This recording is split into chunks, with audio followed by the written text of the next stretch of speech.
अस्सलाम वालेकुम, very good morning from new Pakistan. सुबह बखैर आप लोगों को। मैं हूं हिना सलमान। आप लोग ठीक होंगे, खैरियत से होंगे। Viewers, FIFA football world cup, what a big news Lionel Messi के फैंस के लिए, क्योंकि मेसी ने अब जो है टॉप स्कोरर रहे हैं और उनके गोल्स की तादाद होगी 18 और उन्होंने क्लोसे का रिकॉर्ड जो है वो ब्रेक कर दिया है। काफ़ी अरसे बाद जो है ये खुशी देखने में आई है। मेसी का छठा वर्ल्ड कप है और ये भी कहा जा रहा है कि मे बी ये उनका आखिरी वर्ल्ड कप हो, मगर इतनी ज़बरदस्त परफॉर्मेंस, इतना फॉर्म में रहना जो है कोई आसान बात नहीं है। बहुत से ख्वाब, बहुत सी चीज़ें उन्होंने देखी होंगी इस वर्ल्ड कप के हवाले से, और जिस तरह से उन्होंने गोल किया, पहले 2 पेनल्टीज उन्होंने मिस की, उसके बाद जिस तरह गोल दागे, वाकई जो मोमेंट था वो कैप्चरेबल मोमेंट था, देखने वाला मोमेंट था।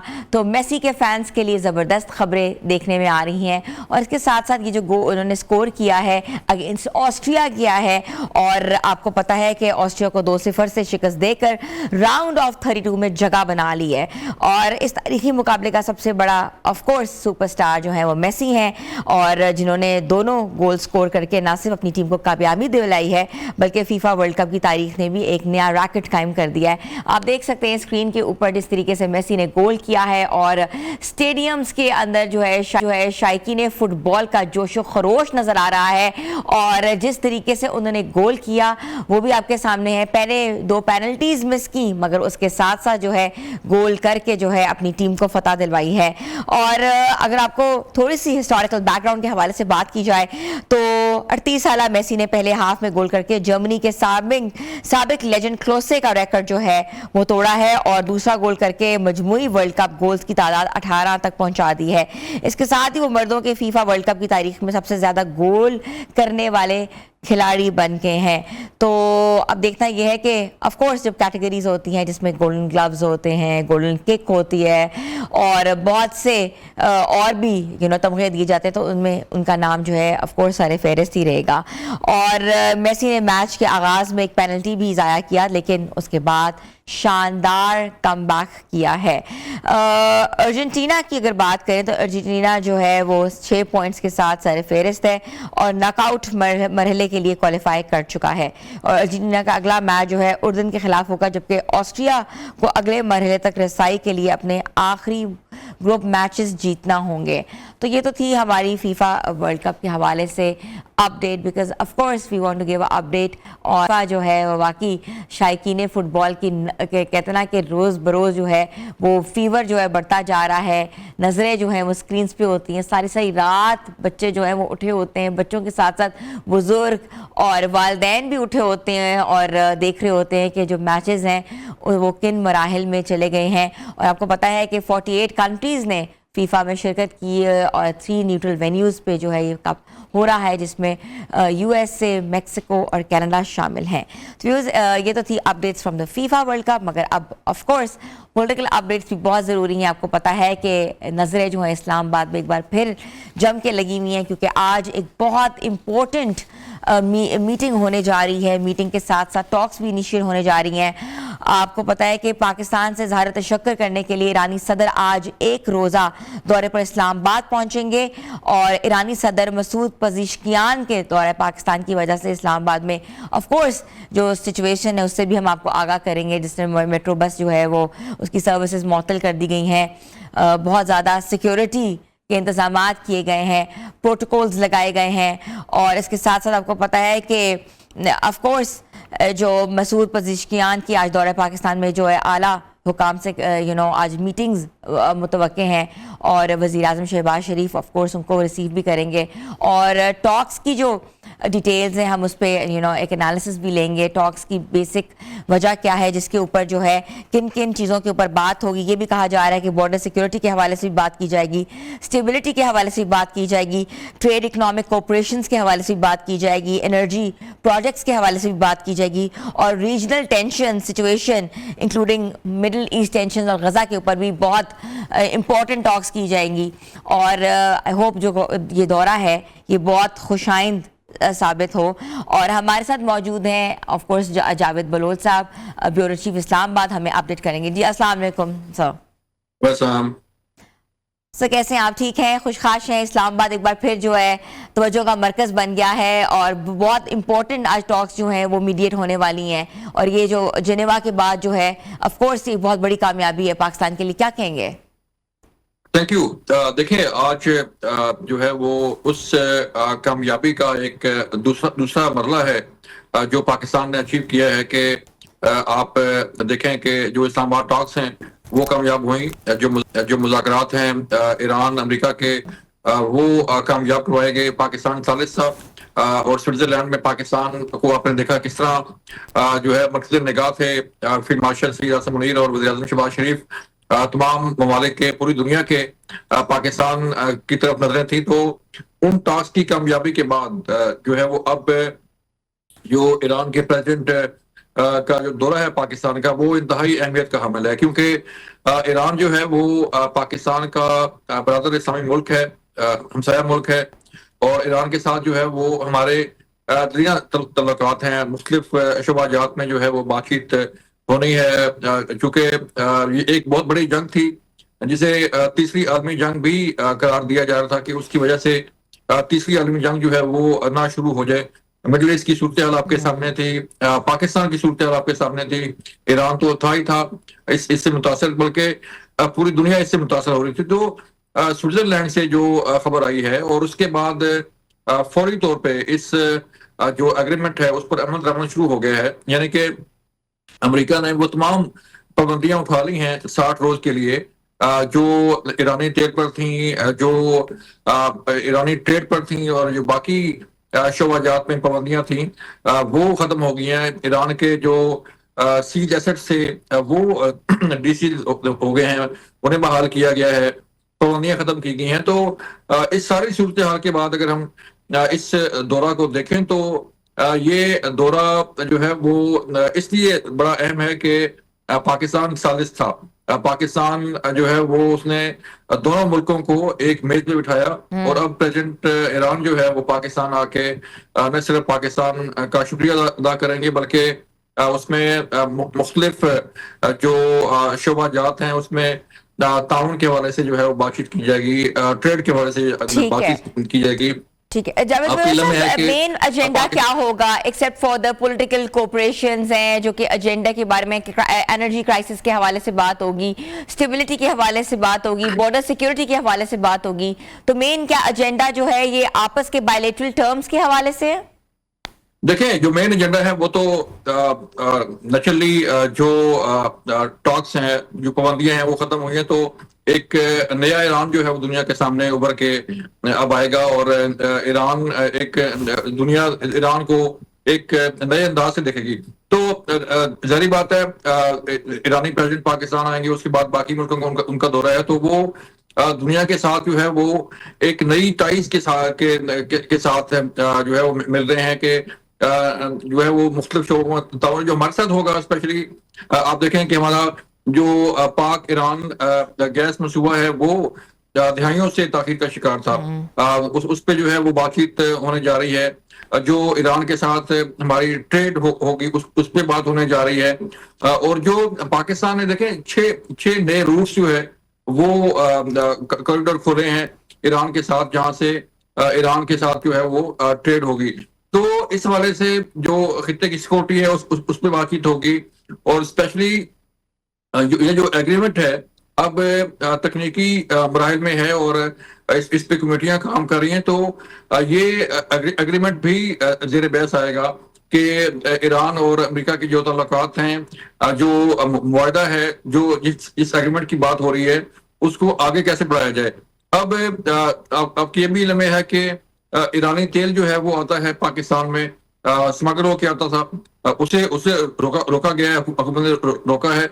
तो अब अगर वही तेल जो है वो एक लीगल वे से आएगा तो आप देखें कि कितना असर पड़ेगा पाकिस्तान की इकोनॉमी पर, पाकिस्तान की पेट्रोलियम मसनूआत की कीमतों पर।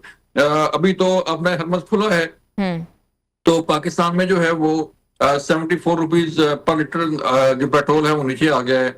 तो अगर ये अपना हरमज से और चीजें खुलती हैं या ईरानी तेल जो है वो पाकिस्तान आता है या बाकी मुल्कों से जो है वो सस्ता तेल जो है वो पाकिस्तान आता है, तो फिर पाकिस्तान की जो इकोनॉमिक क्राइसिस आप कह लें, या पेट्रोलियम मसनूआत की जो कीमतें हैं, उस वाले से जो है वो बड़ी अच्छी खबरें आने वाली हैं। फिर जो खित्ते की सिक्योरिटी है, जो मिडिल ईस्ट की सूरत हाल है, उस पे बातचीत होने जा रही है कि क्योंकि एक बहुत बड़ी जंग थी जिसे रुकवाया गया, और ये जंग न सिर्फ अमेरिका और ईरान के दरमियान थी, बल्कि ये मिडिल ईस्ट के जो बाकी जो कंट्रीज हैं, इस्लामिक कंट्रीज हैं, उनके दरमियान एक बड़ा कॉन्फ्लिक्ट और बड़ी एक जंग छिड़ने वाली थी, जिसकी बाकायदा साजिश की गई थी इजराइल की तरफ से। और बिल्कुल, मुस्लिम ये कोशिश ममालिक की जा आपस रही में थी लड़े, कि बिल्कुल। दोनों आपस में जो है वो सारे मुल्क आपस में लड़ पड़े, और ये जंग जो है इसकी एक नई टर्म जो है वो सामने आ जाए। तो ना तो वो अमेरिका को जो है वो इजराइल इस जंग के फवायद दे सका, और ना वो अपने उससे ऑब्जेक्ट जो है वो हासिल कर सका। जैसे मैंने कहा कि मिडिल ईस्ट के जो मुल्क हैं, उनको आपस में लड़ाने की साजिश की गई थी। तो अमेरिका भी इसीलिए नाराज है जो है वो नेतन्याहू से और इजराइल से, कि उसकी जो साजिश थी वो बेनकाब हुई, और जो उसे सुहाने ख्वाब दिखाए गए थे अमेरिका को कि अमेरिका जाएगा वहां पे, ईरान में रजीम चेंज होगी, और विद इन 2 और 3 डेज जो है वो सारा कुछ मामला जो है वो सेटल हो जाएंगे। लेकिन अरबों डॉलर खर्च करने के बावजूद अमेरिका जो है वो अहदाफ हासिल नहीं कर सका जो उसको चाहिए थे, कि रजीम चेंज होना और एक नया ईरान होना और ये सारी चीजें जो थी। लेकिन वो सारे जो प्लान से इजराइल के जो थ्रू अमेरिका जो है उसने हासिल करने की कोशिश की, तो वो सारे खत्म हो गए। तो पाकिस्तान एक वाहिद मुल्क था और अब भी है जो कि इन दोनों ममालिक के दरमियान सालसी कर सकता था। दुनिया का और कोई मुल्क ऐसा नहीं था कि वो दोनों मुल्कों को आपस में बिठाता, बातचीत करवाता और उनको जो है वो आगे बढ़ाता। और ये सालिस का काम जो है वो इतना आसान नहीं होता।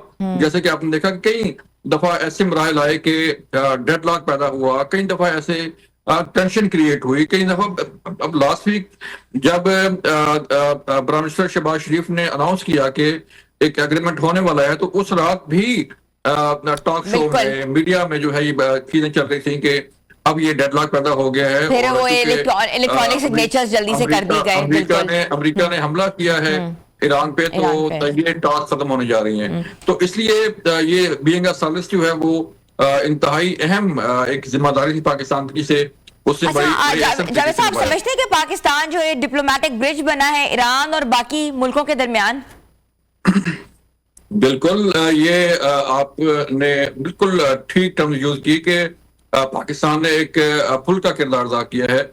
और जिस तरह आपने स्विट्जरलैंड में देखा कि स्विट्जरलैंड में टॉक्स हो रही थी, डायलॉग हो रही थी, और इजराइल ने ईरान पे जो लेबनान पे अटैक कर दिया। तो उस वक्त अटैक किया, फिर उसके ऊपर प्रेसिडेंट ट्रम्प का एक ट्वीट आ गया कि ईरान जो है वो अपनी प्रॉक्सी जो है वो खत्म करे लेबनान के अंदर, और इस तरह की जो है तो टेंशन क्रिएट हो गई थी। उस वक्त हमारे जो राब्ते हो रहे थे वहां पे, तो हमें बताया गया कि काफी टेंस माहौल है वहां पे। तो ये टेंशन वाकई ही क्रिएट हुई थी, जिसे फिर पाकिस्तान ने नॉर्मलाइज किया, क्योंकि हमारे वज़ीर-ए-आज़म वहां मौजूद थे, हमारे फील्ड मार्शल सईद आसिम मुनीर वहां पे मौजूद थे, हमारा डेलीगेट्स हमारे मौजूद थे। तो सालिस का बड़ा मुश्किल काम होता है। दोनों फ्रीकैन को एक तरफ समझाया गया, ईरान को, फिर समझा अमेरिका को, और फिर कतर जो है उसमें इन्वॉल्व था, बाकी मुल्क इन्वॉल्व थे। तो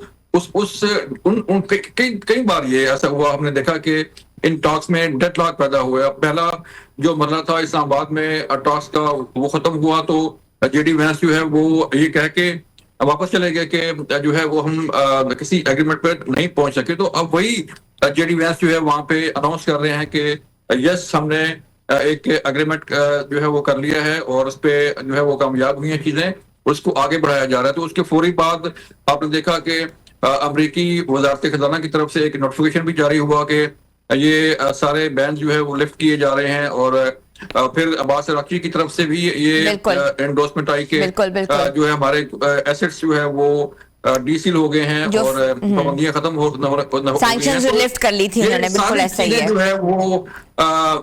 है वो इस बात की इसका सबूत है कि पाकिस्तान ने क्रेडिट पाकिस्तान को जाता है।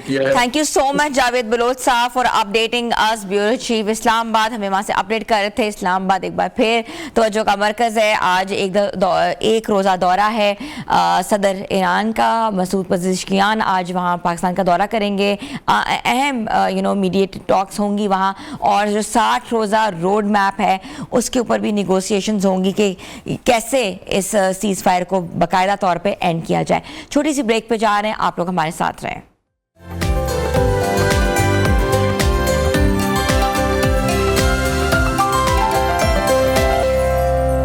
Welcome back viewers. बात करते हैं सेहत के हवाले से। आपको पता है कि गुर्दे जो है इंसानी जिस्म का वो खामोश मुहाफिज है जो कि दिन रात हमारे खून को फिल्टर आउट करता रहता है, और ख़ास तौर पे जो फाजल मादों को जो है खारिज करने का जो बहुत इंपॉर्टेंट रोल गुर्दे जो है वो अंजाम देता है। मगर आपको पता है कि मार्केट्स में ऐसे बेशबहा टोटके मौजूद होते हैं कि अपने आप गुर्दों को डिटॉक्स करें, किडनी को फिल्टर करने के लिए बेहद ओवर द काउंटर्स जो हैं ऐसे मशरूबात मिल रहे होते हैं, डिटॉक्स मेडिसिन मिल रही होती हैं, हर्बल टोटके लोग रखे होते हैं, मगर उनके इस्तेमाल से जो कि गुर्दे जो कि नॉर्मली हम अपने लाइफस्टाइल से बेहतर कर सकते हैं, अगर किसी को प्रॉब्लम है तो वो मज़ीद ख़राब हो जाते हैं।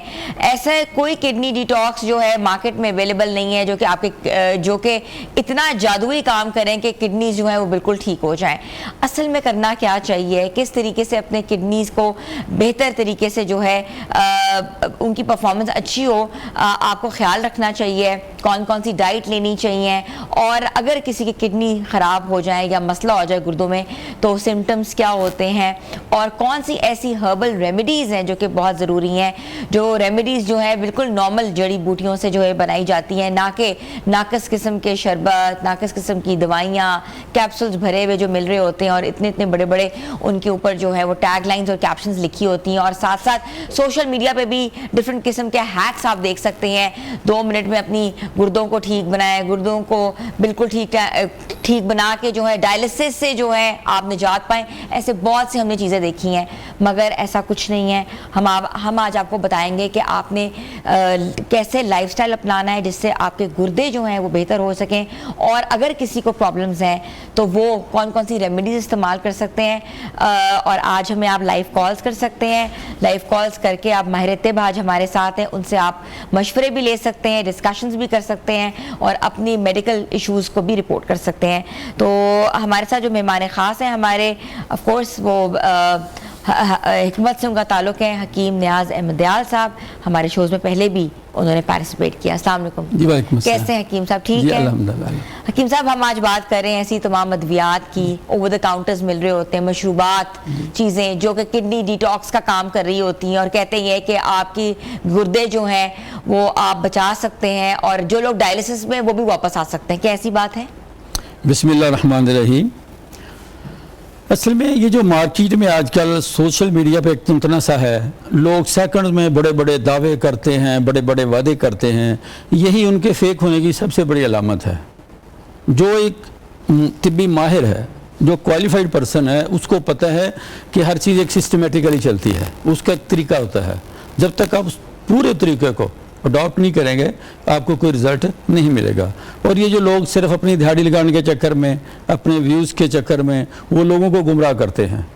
और इस प्रोग्राम की वसातत से हम अपने नाज़रीन को बताएंगे कि कोई भी ऐसा दावेदार, कोई भी ऐसा माहिर तिब नाम नेहाद जो आपको ये कहे कि जी मिनटों में ये हो जाएगा, सेकंड्स में ये हो जाएगा, 2 दिन में हो जाएगा, 3 दिन में हो जाएगा, जो भी आपकी सेहत की रिकवरी के हवाले से टाइम फ्रेम देता है, वो समझ वो आदमी फेक है। ऐसा कुछ नहीं होता, ऐसा कुछ नहीं होता।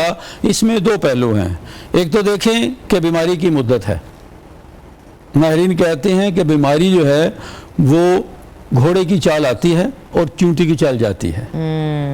बीमारी तेज़ी से आती है और उसके जाने में टाइम लगता है, और उस टाइम में आपकी ग़िज़ा का बड़ा अमल दखल होता है, आपकी दवा का बड़ा अमल दखल होता है, और इन सब के साथ आपका जो सोशल बिहेव है, आपके जो रोज़मर्रा मामूलात हैं, उनका हमारी ज़िंदगी पे बड़ा, हमारी सेहत पे बड़ा इम्पैक्ट होता है। तो ये कैसे हो सकता है कि ये सारी चीज़ों को साइड पे करके आप एक चुटकी लें किसी की और आप ठीक हो जाएं? पक्कियां मिल रही होती ये सरासर हैं, झूठ है। आपको पता है कि कैसे कैसे वो कैप्सूल भरे होते हैं, शरबत ऐसे मिल रहे होते हैं कि आप गुर्दों की सफाई करें 2-2 मिनटों में। और हमने देखा है सोशल मीडिया के ऊपर कितनी वीडियोस बनाई होती हैं। आपको आप यकीन करें, बतौर एक तबीब के अल्हम्दुलिल्लाह हम पिछले 30 साल से प्रैक्टिस कर रहे हैं और हम बड़े वसूख से कहते हैं हमारे माशरे में सबसे बड़ी बीमारी यही टोटकेबाजी और यही लोग हैं जो लोगों को दावे करके गुमराह में उठा के गुमराह करते हैं। वो उनकी ज़िंदगी से खिलवाड़ कर रहे हैं, वो उनके खैर खान नहीं हैं, इनसे बच जाएं। ये आपके सबसे बड़े दुश्मन हैं।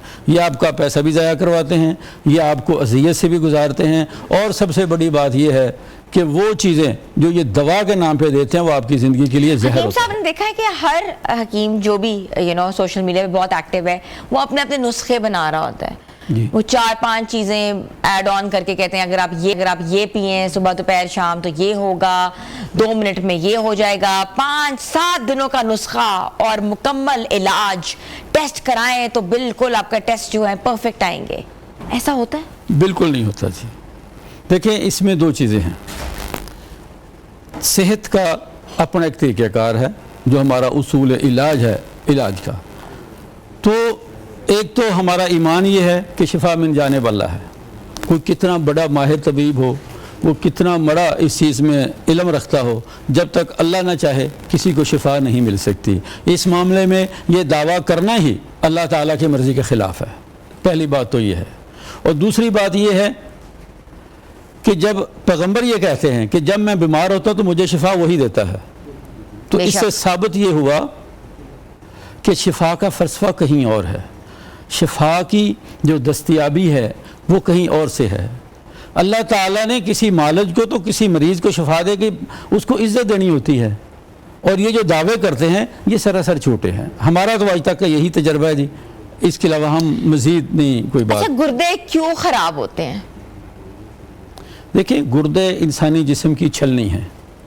हमारे जिस्म में जितने जहरीले मादे होते हैं, जितने फजूल मादे होते हैं, वो पेशाब के रास्ते गुर्दे उनको वाश आउट करके जिस्म से बाहर निकाल देते हैं। हम रोज़ाना जितना पानी पीते हैं उसमें से मोर देन 60% पानी जो है वो गुर्दों के रास्ते पेशाब फिल्टर आउट हो जाता है, वो हो जाता है। 40% जो हमारा पिए जाने वाला पानी है वो ये हमारे जिस्म के जो मसाम होते हैं, हमें पसीना आता है, हमारे फेफड़े जो होते हैं उनके ज़रिए से उसका इखराज होता है। लेकिन अब इशू कहाँ बनता है, जब हम ऐसी ग़िज़ाएँ खाते हैं जो गुर्दों के लिए फ़िल्टर करना ज़रा मुश्किल होती हैं, जिनमें कैल्शियम की ज़्यादा मिकदार है, फास्फेट की ज़्यादा मिकदार है, ऑक्सलेट वगैरह जो होते हैं, इस तरह की ग़िज़ाएँ, और उनमें जिस तरह ज़्यादा गोश्तखोरी है, ज़्यादा चाय और सिगरेट नोशी है, मुरगन ग़िज़ाएँ हैं, ये फास्ट फूड है। इसी तरह जिन लोगों की सहल पसंदी है, जो लोग एक्सरसाइज नहीं करते, जो लोग वर्जिश नहीं करते, और सबसे बड़ा जो इसका इशू है वो है जो लोग पानी नहीं पीते। हकीम साहब, एक कॉलर हमारे साथ है, हम पहले कॉलर ले लेते हैं। शबीर अहमद साहब है रावलपिंडी से। जी अस्सलाम वालेकुम। वालेकुम सलाम, मैं शबीर बोल रहा हूँ रावलपिंडी से। जी शबीर साहब, क्या पूछना चाहेंगे? तो मैं सर पूछता हूँ, मैं सुबह उठता हूँ तो मेरे मुंह का जायका कड़वा होता है और जहर की तरह, और मैं रिटायर फौजी हूँ, सीए में भी टेस्ट कराया चाह रहे, वो कहते हैं शुगर नहीं है। तो नाश्ते के बाद सर मेरी शुगर 142 या 150 होती है सर। जी सर, और मुंह का जायका कड़वा है और सुबह में बहुत मुश्किल से मुंह मेरा खुलता है। जी सर, ये मेरा मसला है सर। हकीम साहब जी, शबीर साहब, आपका मिजाज जो है वो गर्म खुश्क है और इसे हम सुफरावी भी कहते हैं। इस वजह से आपके मुंह का जायका भी कड़वा होता है और आपके जिस्म में बाकी तकालीफ है। इसके हल के लिए एक तो ये है कि आप चाय और सिगरेट का इस्तेमाल कम करें, गोश्त कम इस्तेमाल करें, तली हुई चीज़ें जो हैं उनका इस्तेमाल कम करें, और इसके साथ बतौर होम रेमेडी के कासनी के बीज जो होते हैं वो 1 चम्मच रात को पानी में भिगो दिया करें। सुबह उठ के उनको अच्छे तरीके से मल के उसको छान के उसमें देसी शक्कर की 1 चम्मच मिला के उसको पीना शुरू कर दें, तो इंशाल्लाह हफ्ते 10 दिनों में आपकी तबीयत में बेहतरी आनी शुरू हो जाएगी। इसके साथ आप अपनी एक्सरसाइज करें, आम रूटीन में पानी का ज़्यादा इस्तेमाल करें, और जो ऐसी अद्वियात हैं जिस तरह के आजकल हमारे यहाँ के थोड़ी सी जब उम्र बंदे की ज़्यादा होती है तो लोग मल्टीविटामिन लेना शुरू कर देते हैं, ये जो ताकत के नुस्खे और ये कुश्ते वगैरह, इनसे थोड़ा सा परहेज़ करें, अपनी ग़िज़ा को मुतवाज़न करें और उसमें सब्ज़ियों और फलों का ज़्यादा इस्तेमाल करें। ठीक है, बिल्कुल शबीर अहमद साहब को एडवाइस दे दी है हकीम साहब ने। हकीम साहब, गुर्दों के फेल के हवाले से आप बता रहे थे। जी, हम तो गुर्दों को ज़्यादा, जो ऐसे लोगों के गुर्दे ख़राब होते हैं जो लोग पानी कम से कम पीते हैं। अच्छा, हमारे दफ्तरों में अक्सर ये देखा गया है कि आप काम कर रहे हैं, काम का दबाव है, आपको पेशाब की हाजत है, लोग उठते नहीं हैं, उससे ज़्यादा रोक रखते हैं। ये भी गुर्दों के ख़राब होने की एक बहुत बड़ी वजह होती है। अच्छा, इसके अलावा आजकल जो कि हमारी खुराकें इस तरह की आ गई हैं, हमारा इन्वायरमेंट इस तरह का हो गया है, हर दूसरा आदमी तीसरा आदमी ब्लड प्रेशर का मरीज़ है, तो ऐसी अद्वियात जो ब्लड प्रेशर को कंट्रोल करने के लिए इस्तेमाल की जाती हैं वो भी गुर्दे ख़राब करने का एक सबब बनती हैं। इस तरह शुगर है, शुगर और शुगर में इस्तेमाल होने के जो टोटके हैं, आप देख लें कि आप सोशल मीडिया पे देखें, हर आदमी हकीम है, हर आदमी माहिर है, और वो लोगों को, अच्छा, लोग किसके ऊपर जो है वो एतमाद अपना बहाल करें? हर इंसान आपको ऐसे से टोटके बता रहा होता है और इस तरह कह रहा है कि मुस्तनिद टोटका है, इसके अलावा आप करेंगे तो आपका ये टोटका जो है, जो नहीं करेंगे उनके लिए वबाल जान बन जाएगा। देखिए, इसका सिंपल सा उसूल है। आपको पता है कि जो पुराने ज़माने में ठग होते थे ना, वो लोगों को घेरने के लिए बड़ी लंबी लंबी बातें छोड़ना, बड़े लंबे लंबे दावे करना। जो एक क्वालिफाइड आदमी है, जिसको अल्लाह ताला ने इल्म और फजल से नवाजा है, वो कभी भी किसी के पीछे नहीं भागता। उसको ये ज़रूरत नहीं है कि वो दावे करता फिरे, आप ये करें, नहीं। अब देख लें, आपको सोशल मीडिया से बहुत से लोग मिलेंगे जो खामोशी के साथ अपना काम कर रहे हैं, और आपके जो किसी को जांचने की एक ये भी इसका पैमाना है कि ये जो लोग ज़्यादा बड़े बड़े दावे करते हैं, बड़ी लंबी लंबी छोड़ते हैं, और ये इस तरह के कस्बे उठाना, वादे करना, टाइम फ्रेम देना, ये सब फेक है, सब फेक है। हमारी अपने टाइम से जाती है। देखें, हमने जूता खरीदना होता है ना जी, तो हम बाजार में कितने शॉप जाकर उस पर विजिट करते हैं, जूते बार बार पहन के चेक करते हैं कि ये तंग नहीं है, ये इधर से कोई कपड़ा लेना हो। तो जब हम सेहत की बात आती है, उस जिस्म जिस पे हमने जूता जिसके पहना है, जिस पे लिबास पहना है, जब उसकी सेहत की बात आती है तो हम इतने मतलब है कि वो हो जाते हैं कि राह चलते आदमी से कहते हैं जी कोई चुटकी बताए, कोई ऐसी जादुई छड़ी और हम ठीक हो जाए। भाई, इस जिस्म पे ज़्यादा लगाएं। कल हम कहीं बैठे हुए थे तो एक दानिशवर फरमा रहे थे कि इंसान को अपने सेहतमंद और आसूदा ज़िंदगी के लिए अपनी कमाई का 25% अपने जिस्म पे लगाना चाहिए, अपनी खुराक पे, अपने लिबास पे और अपने आप को मेंटेनेंस रखने पे। जिस्म ठीक होगा तो आगे ज़िंदगी अच्छी चलेगी ना। देखिए, आपका ख़ानदान भी तो आपके साथ है अगर आप सेहतमंद हैं। तो मुझे एक बात पूछनी है कि इलामात, बहुत से इलामात सुने हैं, गुर्दे फेल हो जाए तो ये होता है, वो होता है, क्या होता क्या है? पता लगता है कि किसी इंसान के गुर्दों में कोई इशू है? देखिए जी, कोई बीमारी भी फौरी नहीं आती। बीमारी आने से पहले, काफ़ी अरसे पहले वो अपने जो इजहार ये देना शुरू कर देती है। ठीक है। वो कहते हैं ना कि फितरत करती है परवरिश बरसों, हाथ से यकदम नहीं होते। इसी तरह ये जो बीमारी है हमारी, किसी भी जिस्म पे वारद होने के लिए, वो दिल का मसला या गुर्दों का। अब गुर्दों में जब फॉल्ट आता है तो उसमें तो ये होता है कि आपकी यूरिनेशन जो है, पेशाब का जो आना है, उसमें खलल पड़ना शुरू हो जाता है। उसमें आपको रुकावट आना, उसमें दिक्कत आना, खून आ जाना, नहीं खैर खून आना तो वो और इशू होता है, इन्फेक्शन होती है। अच्छा, इसके अलावा जिन लोगों के गुर्दों की खराबी का इशू होता है, उनको वॉमिटिंग होती है, उनको खाना हजम नहीं होता। ठीक है। अब वो बंदा खाना खा रहा है, उसको अबकाइयाँ आ रही हैं, उसको कै हो रही है, अच्छा उसको भूख भी लग रही है। ठीक है हकीम साहब, हम यहीं से गुफ्तगू का सिलसिला आगे बढ़ाएंगे। हमें छोटी सी ब्रेक पे जाना है, ब्रेक के बाद हम वापस आ रहे हैं। आप लोग हमें लाइव कॉल्स भी कर सकते हैं। स्टे ट्यून विद अस।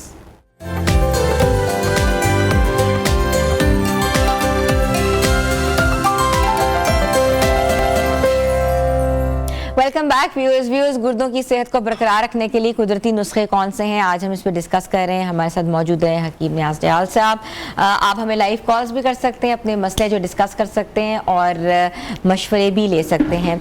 हकीम साहब, आपने बताया था कि गुर्दों का जो सिम्टम्स जो आ जाते हैं, अलार्म जो आ जाता है, वो कितनी देर पहले आता है? अगर किसी को गुर्दे की तकलीफ है, गुर्दे की इन्फेक्शन है या गुर्दे में पथरी है?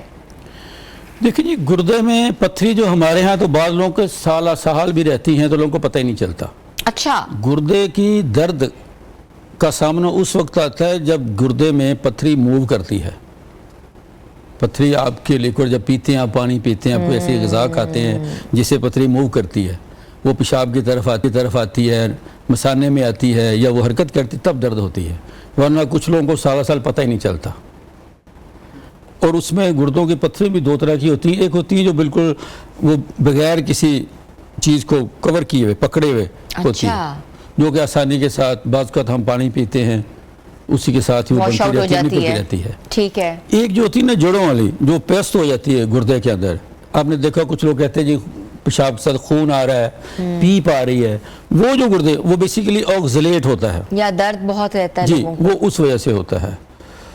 तो हम बात कर रहे थे कि गुर्दों में जो इन्फेक्शन है या गुर्दों की खराबी की वजह वो कैल्शियम है। ये जो हमारे यहाँ एक कंसेप्ट बन गया है जी, हकीमों के कुछ से गुर्दे ख़राब करते हैं। असल में उसमें हकीम या डॉक्टर होना कोई अहमियत नहीं रखता। बात यह है कि आपकी ज़रूरत नहीं है, विदाउट आपकी जो नीड है बॉडी की, उसके अलावा आप कुछ भी इस्तेमाल करेंगे वो नुकसानदेह है। कैल्शियम इस्तेमाल करना नुकसानदेह है। अच्छा। देखिए, जब पानी आपकी ज़रूरत एक गिलास है, आप 2 गिलास पिएंगे तो क्या होगा तबीयत में? तो लोग तो ये कहते हैं कि आप 18 गिलास पिया करेंगे पानी।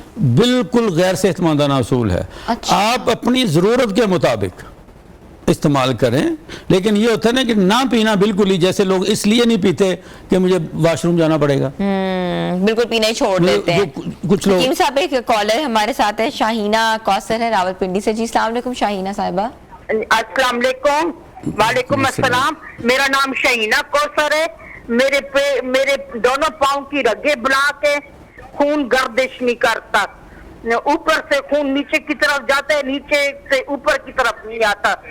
और टीकों के जरिए मैंने 4 दफा ऑपरेशन करवा चुकी हूँ CMH में, और पेट पे सोजन भी है। बच्चे फौत हो गए हैं, बच्चे बिल्कुल नहीं है, बच्चे नहीं है। क्या? और पेट पे सोजन बहुत बच्चे भी नहीं है। अच्छा, तो पाँव की रगें, पाँव की रगों से ऊपर खून नहीं जाता? नहीं, ऊपर की तरफ नहीं जाता है, नीचे की तरफ जाता है, ऊपर की तरफ नहीं जाती, ब्लड फ्लो नहीं हो पाता, और खून की वैक्सी जो है ना, जो आमतौर पर सर्कुलेशन है वो नहीं है, और रगें ब्लॉक हैं और जख्म बन जाते हैं। जी लामहला जब ब्लड में ऑक्सीजन नहीं होगी तो खून जो है वो ऑक्सीजन से जिंदा है। और कोई ऑपरेशन भी उन्होंने कराए हैं इसकी वजह से। तो इसके लिए तो बेहतरीन हल ये होता है कि आप ऐसी ग़िज़ाएँ इस्तेमाल करें जो आपके खून को पतला करें। जब खून गाढ़ा होता है तो भी खून की रवानी जो है वो मुश्किल हो जाती है, नहीं जाती। वो कौन कौन सी ग़िज़ाएँ हैं? मुश्किल हो जाती है। खून को पतला करने के लिए लहसुन बेहतरीन दवा है।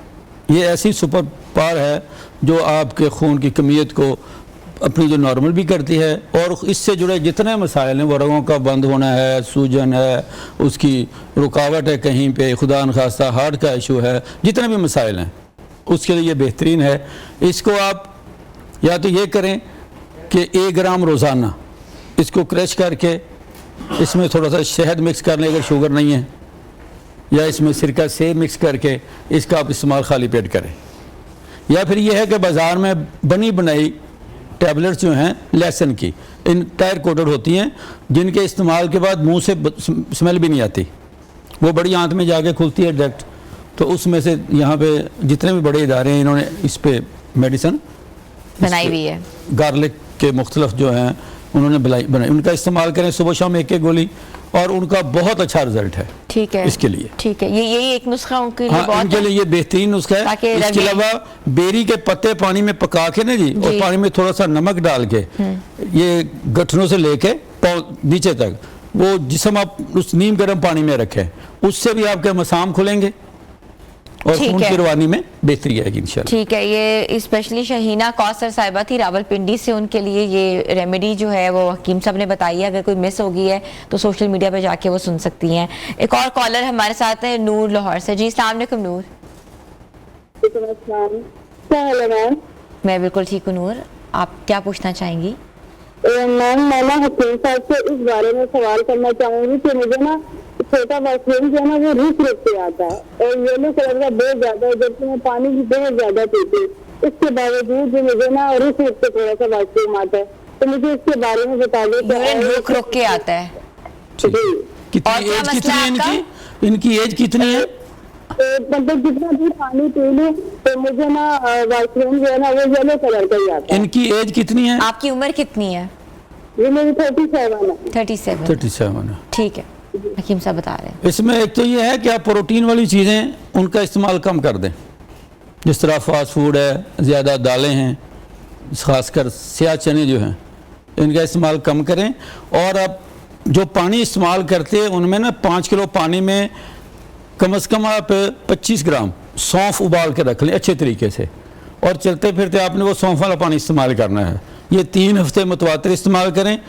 अगर आपकी तबीयत ठीक हो जाए तो ठीक है, वरना इसको गैप दे दें और उसके बाद फिर 2 हफ्ते का गैप देके फिर इसको शुरू करें। इंशाल्लाह इससे ये मामला बेहतरीन हो जाएगा।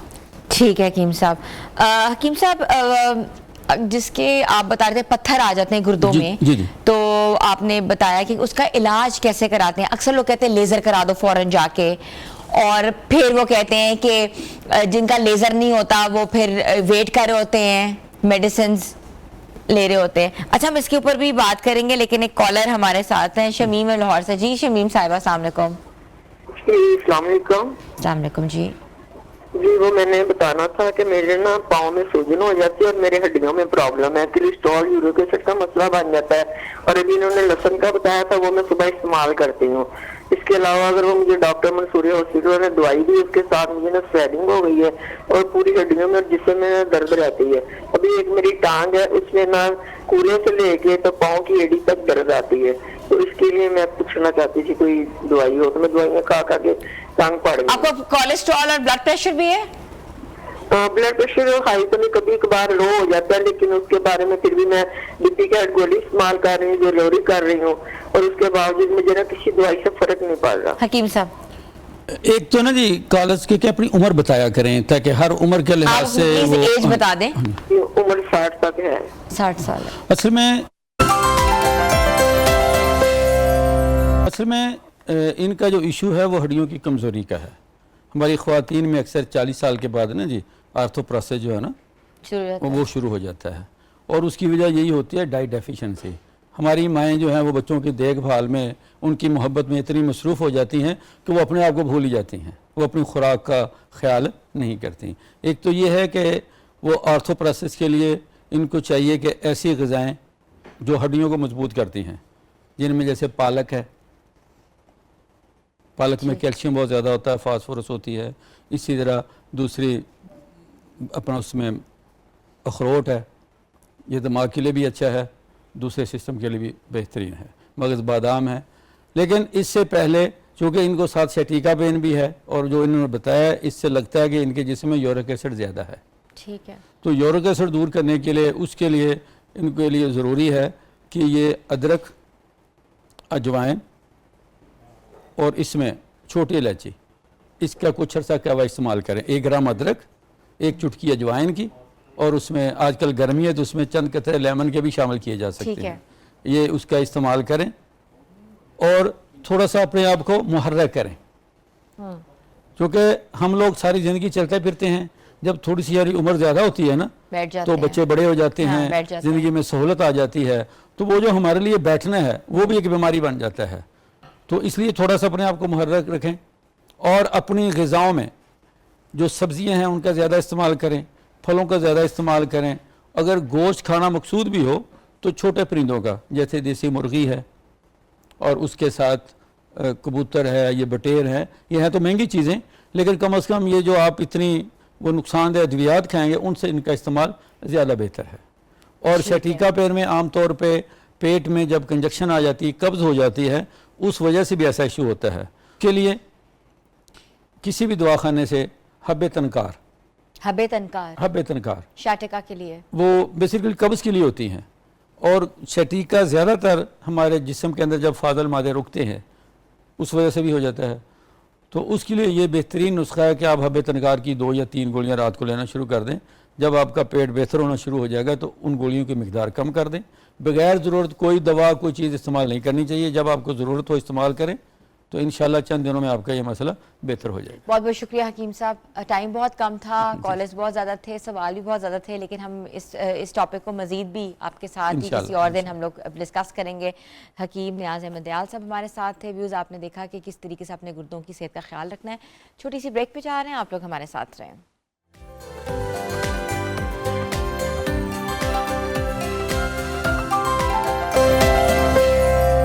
Welcome back viewers. एक बहुत अफसोसनाक वाक़े से आपको आगाह करते हैं। आपको पता है कि झंग बल्कि के इलाके में अगर हम बात करें तो एक माँ ने 3 मासूम बच्चियों को जो है अपने साथ जो है वो दरिया में छलांग लगा दी। और झंग के नवाई इलाके में जो है मौजूद छत्ता में जो है वाक़या पेश आया, और जिसके मुताबिक जो है कोई घरेलू नाचाकी थी और उसकी वजह से जो है अपनी 3 बच्चियों को वहाँ लेके गई है, उनके साथ जो है छलांग लगाई है। माँ तो बच गई है मगर 3 बच्चियां जो हैं उनकी ना लाशें मिली हैं और वो डूब गई हैं। और आज चौथा रोज़ है, इस वक्त सर्च ऑपरेशन जारी है।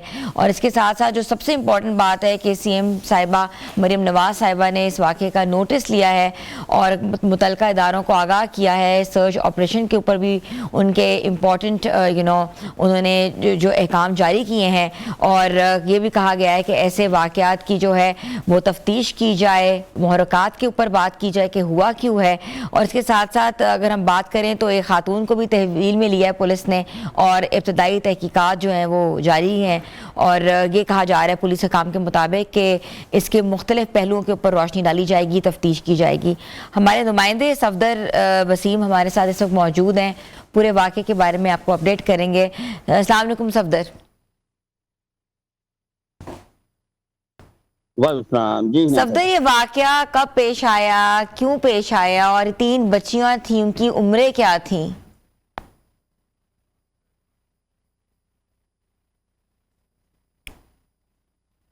बिल्कुल हिना, ये देखें, बिल्कुल बिल्कुल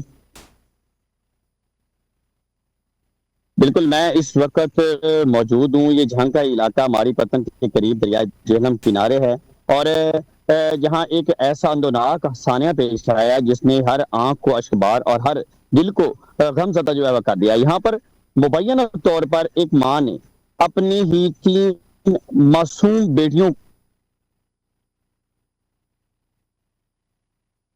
जी, आप थोड़े से ना आपका जैसे राब्ता हमारे नुमाइंदे से वापस बहाल होता है, बात करते वो आंखों में सजाए जिंदगी के सफर पर जो है वो गामजन थी, ऐसे हादसे का शिकार हो गई जिसने पूरे इलाके को शोबे मुब्तला कर दिया है। और वाक़े के बाद रेस्क्यू टीमों की जानिब से जो है बच्चियों को तलाश के लिए जो है मुसलसल ऑपरेशन जो है वो आज भी जारी है। आज चौथा रोज है, और मगर अफसोस के ताहाल जो है वो मासूम बच्चियों का कोई जो है वो सिराग अभी तक नहीं मिल सका है। जदीद मशीनरी, खसूसी कैमरों, रेस्क्यू कश्तियों और तरबियत याफ्ता जो गौताखोरों की मदद से जो है यहाँ से दरिया के मुख्तलिफ मुकामात पर उनको तलाश का वो भी अमल जारी है। रेस्क्यू काम साथ साथ जो है दर्जनों मुकामी गौताखोर भी इस रेस्क्यू ऑपरेशन में जो है वो शरीक हैं, और उम्मीद की हर किरण को जो है जिंदा रखने के लिए भरपूर कोशिश जो है वो की जा रही है। ताहम दरिया झेलम की तेज लहरें और गहरा पानी जो है वो सर्च ऑपरेशन में बहुत बड़ी जो है वो मुश्किलात पैदा कर रहा है। दूसरी जानिब पुलिस ने भी जो है वाकई में मुलविस खातून को जो है वो हिरासत में ले लिया है। उस संगदिल माँ को हिरासत में लिया गया है, उस बेरह माँ को जो है हिरासत में लिया है, जबकि बच्चों के वालिद की मुद्दत में उसके खिलाफ मुकदमा भी दर्ज कर दिया गया है। और तफ्तीश के मुताबिक जो है जो अभी तफ्तीश हमारे सामने आई है, पहली तहकीकात के मुताबिक ये बात सामने आई कि खातून ने मुबैना तौर पर जो है वो घरेलू नचाकी और घरेलू तनाज़ात के बायस ये इंतहाई कदम जो है वो उठाया है। बताया जाता है कि बच्चियों को दरिया में फेंकने के बाद जो खातून ने भी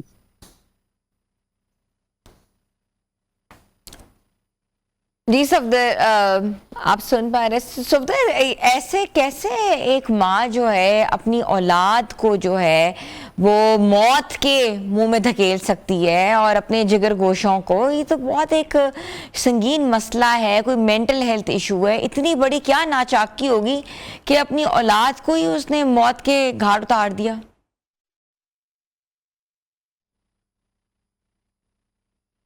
बिल्कुल, जैसे सफदर हमें ज्वाइन करते हैं हम उनसे मज़ीद तफसीलात भी लेते हैं। मुझसे तो ये वाक़या पढ़ा ही नहीं जा रहा था। ऑफ कोर्स ये एक माँ के लिए, मैं भी माँ हूँ, हमारे लिए बहुत मुश्किल होता है कि एक बार कोई ऐसी चीज़ आ जाना। माएँ जो होती हैं, अब कहती हैं ना कि हर कोई औलाद एक ऐसी चीज़ है, अगर कोई भी रिश्ता ख़त्म कर दे उनसे, लेकिन माँ अपने बच्चे को हमेशा अपने परों के नीचे रखती है। जी सफदर, आप सुन पा रहे हैं? जी जी जी मैम। सबसे क्या है, आपने कहा घरेलू नाचाकी की वजह से माँ ने अपनी तीनों बच्चों को मौत के घाट उतार दिया। कोई मेंटल हेल्थ का इशू था उनका? ऐसी कौन सी इतनी बड़ी नाचाकी थी? I think there is some distortion because वो ऑफ कोर्स झंग के करीब जो दरिया है वहां से रिपोर्ट कर रहे हैं और थोड़ा सा सिग्नल इशू भी है। तो व्यूअर्स, मैं आपको फिर एक बताती चलूँ, एक अफसोसनाक वाकया जो है झंग में पेश आया है, जिसमें एक माँ ने अपनी 3 बच्चियों को जो है लेके जो है वो दरिया में छलांग लगा दी। माँ तो बच गई, एनी शाहिदीन के मुताबिक उन्होंने बचा लिया, मगर बच्चियां जो है उनका कोई सुराग अभी तक मिल नहीं सका। और जो अभी रेस्क्यू ऑपरेशन अभी तक जारी है। सीएम साहिबा मरीम नवाज साहिबा ने जो है शदीद इस पर नोटिस लिया है और मुतलका इदारों को जो है वो बिल्कुल वाज़ेह तौर पे कहा है कि इस वाक़े की तफ्तीश की जाए, मुहर्रकात के बारे में बताया जाए, ये वाक़या क्यों पेश आया, क्या वजह थी। और उस माँ को जो है वो बिल्कुल पुलिस ने अपनी हिरासत में ले लिया है, पूछताछ जारी है।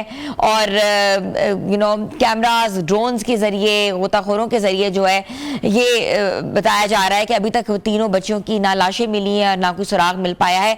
ऑफ कोर्स इतना बड़ा दरिया है और पानी का बहाव बहुत ज़्यादा है इस वक्त। दरिया कहाँ जाके मिलेगा, क्या मामलात होंगे, बच्चियों की लाशें 4 दिन हो चुके हैं। ऑफ कोर्स बच्चियों को कहाँ होंगी, किस हाल में होंगी, ये तो बाद में पता लगेगा, मगर इट्स वेरी हार्ट रेंचिंग। और ख़ास तौर पे एक माँ जो मुल्ज़िम, इतनी बड़ी मुल्ज़िम है, उसने इतना बड़ा जुर्म किया है, उसको सख्त से सख्त बिल्कुल सजा देनी चाहिए। सफदर, आप हमें अपडेट कर रहे थे रेस्क्यू के हवाले से, बताएं क्या हालात हैं, क्या अपडेट है इस वक्त? देखें, इस अंदरनाक वाक़े ने एक तो पहले तो ये है कि पूरे इलाका को जो है वो सोगवार कर दिया है, और जबकि रेस्क्यू की जांच है तो ऑपरेशन मुसलसल जारी है। रेस्क्यू की 3 बोट्स जो है वो मुसलसल 3 रोज पहले भी आज चौथा रोज है और यहाँ पर जो है उनकी जानिब से ये ऑपरेशन किया जा रहा है, जबकि जदीद कैमरों की मदद से भी यहाँ पर ऑपरेशन किया जा रहा है। जो मुकामी गोताखोर हैं वो इसमें हिस्सा ले रहे हैं, रेस्क्यू की जो गोताखोर टीमें हैं वो यहाँ पर मौजूद हैं, लेकिन 4 रोज गुजरने के बावजूद ताहाल जो है उन बच्चों की तलाश जो है वो नहीं की जा सकी है। और इस वक्त जो सूरत हाल है वो यहाँ पर ये है कि पूरा जो इलाका है वो इस वक्त यहाँ पर इसी इंतजार में है कि आया कि कोई अल्लाह की तरफ से मुआवजा हो जाए और बच्चियाँ जो हैं वो जिंदा ही निकल आए, लेकिन अल्लाह ताला की तरफ से एक मुआवजा ही होना है। तो अभी हर लवाहिकीन जो हैं वो बहुत ज़्यादा गमज़दा हैं और इलाका मकीन यहाँ पर खड़े हैं। इलाका के जो माहिर गौताखोर हैं वो भी यहाँ पर उनके साथ हिस्सा ले रहे हैं, इन रेस्क्यू टीमों के साथ मौजूद हैं और यहाँ पर तलाश का अमल जो है वो जारी है। चूँकि पानी की जो तंदो तेज़ लहरें हैं और पानी का जो बहाव है वो बहुत ज़्यादा तेज़ है। सफदर, ये जो दरिया है ये कहाँ जाके मिलता है, किस बड़े दरिया से जाके मिलता है, क्या इसके पॉइंट्स हैं?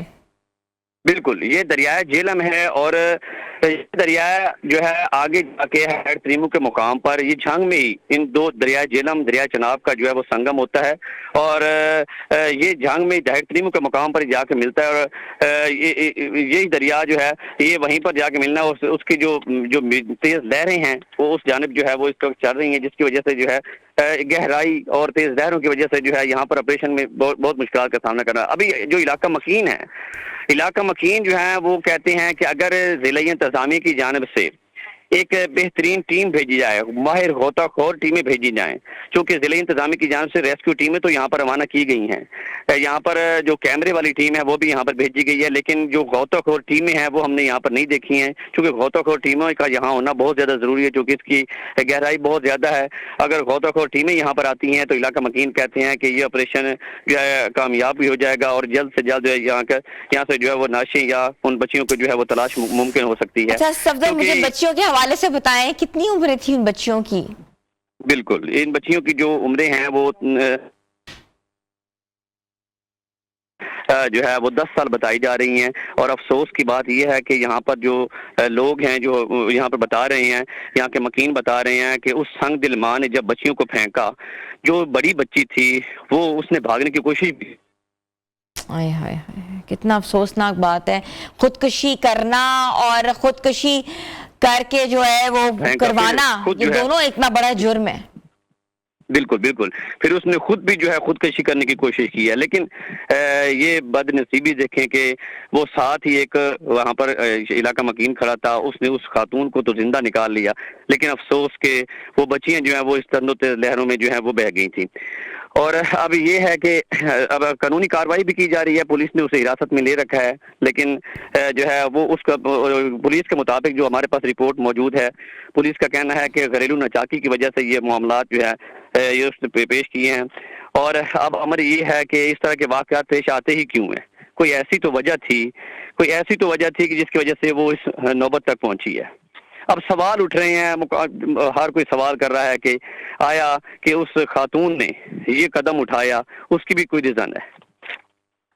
बिल्कुल ऐसा ही है सफदर, ये बहुत ही कहते ना कि दिल खराश मोमेंट है, वाकया है, एपिसोड है जो कि नहीं होना चाहिए। इससे पहले हमने देखा कि लाहौर में एक माँ ने 3 अपने बच्चों को कत्ल कर दिया था।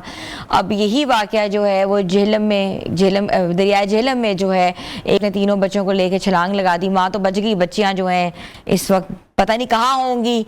और औलाद इतनी बड़ी नेमत है, मैं तो हैरान हूँ कैसे आप अपने पे तो जुल्म सह लेते हो, अपने बारे में तो ऐसी चीज़ें सोच लेते हो अगर किसी को भी कोई इशू है, मगर अब औलाद तक जाना और क्या मुहरकात होंगे, क्या पीछे इतनी बड़ी क्या नाचाकी होगी कि उस संगदिल माँ ने अपनी 3 बच्चियों को लेके जो है वो खुदकशी करने की कोशिश की। बच्चियाँ तो इस वक्त नहीं हैं, मगर माँ सारी ज़िंदगी जो है वाकई उसको इतनी सख्त से सख्त सज़ा देनी चाहिए ताकि ये प्रेसिडेंट सेट हो किसी और के लिए कि कोई माँ अगर ऐसी कोई चीज़ करे तो उसको पता हो कि इसके मुहरकात बाद में क्या होंगे। और मरीम नवाज साहिबा की कोशिश है कि इस वाक़े का उन्होंने नोटिस लिया है और वाकई तमाम इदारे जो हैं मिलकर काम करें और उन बच्चियों को देखें वो बच्चियाँ कहाँ बह गई हैं, उनका मिलना बहुत ज़रूरी है क्योंकि जो वालिद हैं वो तो आज भी सोग में होंगे और वाकई उनको यकीन नहीं आ रहा होगा कि ऐसा वाक़या उन्हीं के घर में पेश आया है। इतनी बड़ी क्या लड़ाई होगी, ये तो बाद में जो फैक्ट्स आएंगे उसके बारे में पता लगेगा। मगर व्यूज़ फिर भी माँ जो है ना, ऐसा काम करना माँ के लिए बहुत मुश्किल है, तो वो क्या कौन सी माँ होगी ये तो आप ही इसका फैसला कर सकते हैं। छोटी सी ब्रेक पे जा रहे हैं, आप लोग हमारे साथ रहें।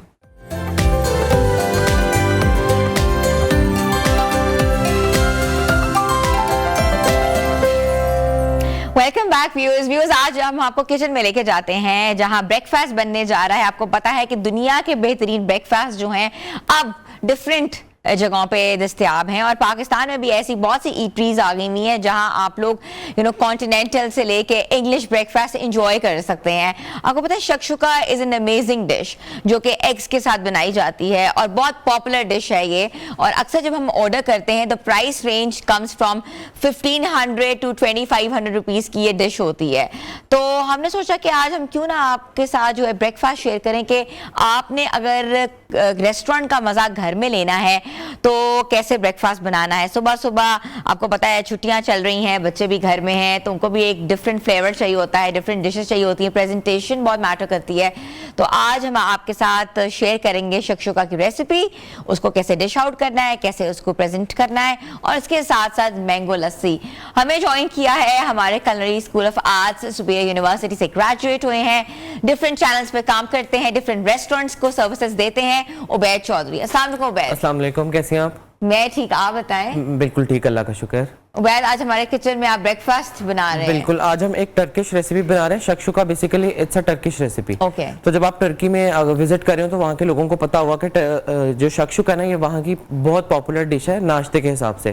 तो मैंने सोचा आज यही बनाते हैं। छुट्टियां भी चल रही हैं और गर्मी भी काफी ज्यादा है, तो गर्मियों में ज्यादातर लोगों का रुझान नाश्ते से हट जाता है। बहुत सारे लोग कह रहे थे कि नाश्ता ना करना पड़े। गर्मियों में बेसिकली होता यही है कि खाने का दिल नहीं कर रहा होता। बिल्कुल। और नाश्ते के दौरान भी बहुत हैवी नाश्ते जिस तरह नान, चने, पाई, ये सब सर्दियों में अच्छे लगते हैं। तो गर्मियों में बेसिकली यही होता है कि जितना लाइट नाश्ता हो उतना ज्यादा अच्छा होगा। साथ साथ आप बता दें, हम इंग्रेडिएंट्स भी बताएं कि कौन कौन से इंग्रेडिएंट्स यूज कर रहे हैं ताकि जितने भी हमारे व्यूअर्स हैं वो जॉट डाउन कर लें। बिल्कुल। इसके लिए सबसे पहले मैंने लिए 2 मीडियम प्याज, इनको मैंने थिनली स्लाइस किया हुआ है। ओके, ठीक है, ये चले जाएंगे इसके अंदर। इसके साथ ही मैं इसके अंदर यहाँ पे ऐड करूंगा 2 टमाटर है मेरे पास और 4 हरी मिर्चें स्लाइस्ड में है मेरे पास, ये मैं शामिल करूंगा।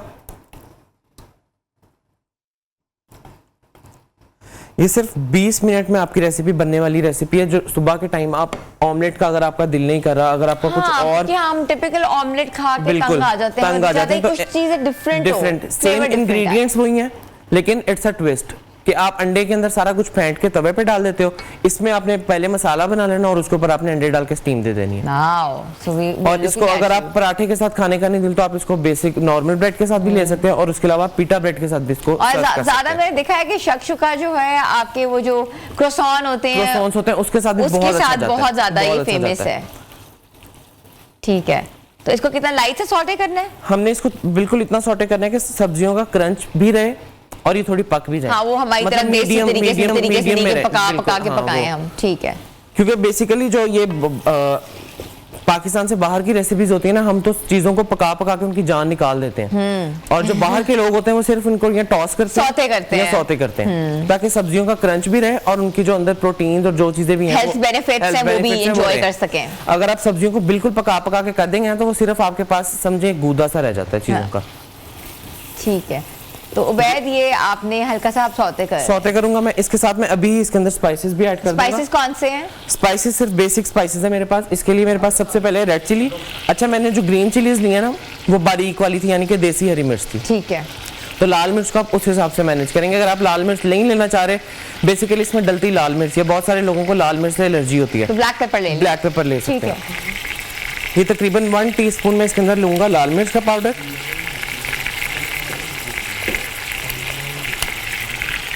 1 टीस्पून के जितना हम इसके अंदर डालेंगे जीरा। अच्छा, जीरा भी डलता है। और इसके अंदर 1 टीस्पून के जितना हम डालेंगे नमक। बस ये 3 चीजें इसके अंदर डलती हैं जो मैंने ऐड कर दी हैं, और इसको हम सौते करते रहेंगे। ठीक है, आप इसका मिक्सचर जो है वो बना रहे हैं। ये टमाटर को बिल्कुल भी आपने जो है वो मैश नहीं करना, थोड़ा थोड़ा। अक्सर उबैद हमने देखा है कि ऑमलेट्स में टमाटर पानी छोड़ देता है, and that looks really soggy sometimes, you don't feel like eating it. इसका मेन रीजन ये है कि जब आप ऑमलेट बना रहे होते हैं तो टमाटर के अंदर की जो चीज होती है सीडलेस, मतलब टमाटर को सीडलेस करें। अच्छा, अंदर का पल्प निकाल दें, सिर्फ बाहर की जो चीज है वो रहने दें, उससे फिर जो है आपका ऑमलेट पानी नहीं छोड़ेगा। बेसिकली मेन रीजन यही होता है ऑमलेट का पानी छोड़ने का, कि उसके अंदर जो अंदर का गूदा होता है ना, आप वो भी अंडे में शामिल कर रहे होते हैं, तो वो आपने शामिल नहीं करना, सिर्फ टमाटर के बाहर वाली चीज को आपने ऐड करना है, उसको सीडलेस करके। ठीक है, ओके। ये भी आपने अच्छी टिप दे दिया। ऑफ कोर्स ये किचन की टिप्स जो है बहुत जरूरी होती हैं, इससे छोटे-छोटे टिप्स के साथ you can make your cooking really बहुत हाई लेवल पे जा सकते हैं अगर आप छोटे-छोटे टिप्स को फॉलो करेंगे। ये बिल्कुल हो रहा है। यहाँ पे मैं इसके अंदर सिर्फ यहाँ पे हल्का सा इसमें आप पानी ऐड करें। पानी हल्का सा ऐड करूंगा कि थोड़ी सी सब्जी जो है वो गल जाए, बस ठीक है, टेंडर हो जाए। 1 सिप मैंने वाटर का ऐड किया। ठीक है। अच्छा, आप डिफरेंट कुजीन्स सीखते हो, कभी मौका मिला है ट्रैवलिंग का, देखा हो जाके कि हमारे स्पाइसेस में और दुनिया के स्पाइसेस में क्या फर्क है? अभी तक स्टडीज और ये यहाँ से भी टाइम नहीं मिला, तो इंशाल्लाह अगर जिंदगी ने मौका दिया तो बहुत जल्द जो है, ये मेरा शौक भी है एक्सप्लोर करने का फ्लेवर्स को, लेकिन अभी तक मैंने नहीं किया। पाकिस्तान में हाँ मैंने डिफरेंट सिटीज की कुजीन्स खाए हैं, उनको मैंने एक्सप्लोर किया हुआ। हाँ, जो बाहर के कुजीन्स उनको मैंने देख के बनाया जरूर है, ट्राई जरूर किया। ठीक है। अच्छा उबैद, ये कहा जाता है कि ख़वातीन जो है घर में बहुत अच्छा खाना बनाती हैं, मगर दुनिया में top listed are the male chefs हैं। ये बात मैंने काफ़ी दफ़ा नोट भी की है, और ये मैंने इधर के ही शो में पहले भी बात की थी कि ये दुनिया बात मानती है कि मर्द के हाथ में जायका ज़्यादा है, मर्द के हाथ की प्रेजेंटेशन ज़्यादा अच्छी होती है, और जायका, और जब प्रेजेंटेशन अच्छी होती है तो खाना ऑब्वियसली टेस्ट में भी अच्छा लगता है। कहते हैं कि खाना ज़्यादा अच्छा लगता है, जुबान से पहले आंखें चखती हैं खाने को। हाँ। और जब देखने में खाना अच्छा होगा तो ऑब्वियसली वो खाने में, अगर टेस्ट में भी ऊंच नीच होगी ना थोड़ी, तो वो प्रेजेंटेशन उस चीज को कवर कर लेती है। ये बात भी आप सही कह रहे हो। ठीक है, तो ये हमारा कितना, ये सौते हो गया है, इसका मतलब है ये अभी मैं इसको थोड़ा सा कवर करूंगा। अच्छा, मुझे बताओ कि ये जो डिश है ये कितने लोग कंज्यूम कर सकते हैं? अच्छा, ये मैं 4 अंडों के साथ बना रहा हूँ। अगर आप बच्चों को दे रहे हैं तो इसमें मेरे ख्याल से 6 से 7 बच्चे अगर आपके घर में हैं तो वो खा सकते हैं। अगर आप बड़े लोग हैं तो मेरे ख्याल से 5 से 6 लोगों की फैमिली इजीली खा सकती है। उसमें कितने एग्स यूज होते हैं? 4 अंडे यूज किए हैं मैंने, 2 टमाटर हैं बड़े साइज के, और 2 ही प्याज हैं बड़े साइज के, और हरी मिर्च मैंने ये बारीक वाली 6 से 7 हरी मिर्च यूज की है। ठीक है, अगर आप चाहें तो आप इसके अंदर बेल पेपर भी ऐड कर सकते हैं। बेल पेपर्स भी ऐड कर सकते बेल हैं। पेपर्स इट्स अच्छा, टोटली हमें हमेशा लगता है कि हमें बड़ा बजट फ्रेंडली होकर अपना किचन चलाना है। बिल्कुल। ऑफ कोर्स, क्योंकि छुट्टियां हैं, बच्चे रोज कोई ना कोई फरमाइश कर रहे हैं। आपको क्या लगता है ये जो शक्शुका की डिश है, इट्स 2500 तक जाती है और 3000 तक होता है? Big no. ब्रेकफास्ट में नहीं, इससे ऊपर जा रहा है? घर में अगर आप बना रहे हैं ना इसको, it will cost you. I am talking about the restaurants की जो है। हाँ, वहां पे ऑब्वियसली 25 to 3000। ये घर में कितने की बन जाएगी? अगर आप रेस्टोरेंट की बात करें ना, they are charging you around minimum 1500, और जो मतलब आप मैक्सिमम 3000, आई नो। और जो 3 स्टार रेस्टोरेंट्स है ना, वो भी इसको 1000 से शुरू कर रहे हैं चार्ज करना। और अगर आप इसको घर में बना रहे हैं तो आप 4 अंडे का हिसाब लगाएंगे, आपके मेरे ख्याल से 75 के 4 अंडे आ गए, 2 प्याज 2 टमाटर और ये चीजें आप मिला लें, 100-150 रुपए की होगी। और ऑयल आपके घर में होता है, नमक मिर्च आपके घर में, तो 300-400 रुपए में आप घर में खा सकते हैं। और अगर आपने साथ क्रोसॉन्ट्स भी लेने हैं तो आप 200-300 रुपए उसका ऐड कर लें। हाँ, 400 रुपए। 100 रुपए का एक क्रोसॉन्ट होगा, अगर आप 3-4 भी लेंगे तो मतलब 700-600 में आप घर में बना सकते हैं, अगर आपने क्रोसॉन्ट्स के साथ And we pay around 3 times more. और उसके अलावा टैक्सेस और हर चीज फिर वो भी। और अब अगर आप कार्ड से पेमेंट करो तो उसका और आपको 5% टैक्स है, अगर आप कैश दो तो 16% टैक्स है। ये बात भी है। तो आप टैक्सेस से बचने के लिए और पेट्रोल खर्च करने जाने के रेस्टोरेंट का मजा आप घर में ले लें। अच्छा, हर चीज। और आजकल तो अगर आप देखें YouTube और हर चीज ने, सोशल मीडिया ने, मॉर्निंग शोज ने इस चीज को बहुत आसान कर दिया है। टॉप नॉच रेस्टोरेंट्स की रेसिपीज जो है आजकल शेफ्स शो में भी बता रहे हैं, और YouTube पे भी पड़ी हुई है, एग्जैक्ट एज इट इज पड़ी हुई है, नेम के साथ कि ये इस रेस्टोरेंट की फेमस रेसिपी आपको बता रहे हैं, और टेस्ट में भी 0 डिफरेंस होता है। आपके फूड व्लॉगर्स ने बहुत काम आसान कर दिया है। पहले वो खाते हैं, फूड व्लॉगर्स का एक बहुत, टू बी ऑनेस्ट, जो बात करनी चाहिए, पॉजिटिव रोल भी है। पॉजिटिव रोल भी है और नेगेटिव रोल भी है। नेगेटिव रोल इस तरह से कि कुछ पैसों के बस वो फेक रिव्यूज भी डाल देते हैं। हाँ, कि अच्छा था खाना, जब जाते हो तो अच्छा नहीं निकलता। अपने काम के साथ मैं कहूंगा कि लॉयल नहीं है। लोगों के पैसे भी जाया होते हैं उधर जाने के बाद, और बाद में अगर उनको लोग कमेंट करेंगे तो वो कहते हैं जी हमें तो अच्छा मिला था, आपको अच्छा नहीं मिला। ठीक है। अच्छा, आपने ये जो एग्स हैं, इसको आपने विस्क करना है? नहीं, इनको हम एज इट इज डालेंगे, जैसे हम पोस्ट एग्स बनाते हैं ना, हम सिंपल इसको तोड़ेंगे और इसके ऊपर रख के अच्छा, जिस तरह आप स्टीम फ्राई एग्स बनाते हो। बिल्कुल, ठीक है। अच्छा, अक्सर लोगों को जो है ना अंडे नहीं पसंद होते, वो भी फ्राई की सूरत में। ऑमलेट में फिर भी बच्चे खा लेते हैं। हाफ फ्राई एग्स और फुल फ्राई एग्स बच्चे नहीं खाते। इसमें ये है ना कि आप देखें, इसके अंदर आपको प्रॉपर एक कह लें कि सालन वाली वाइब मिलती है शक्शुका में।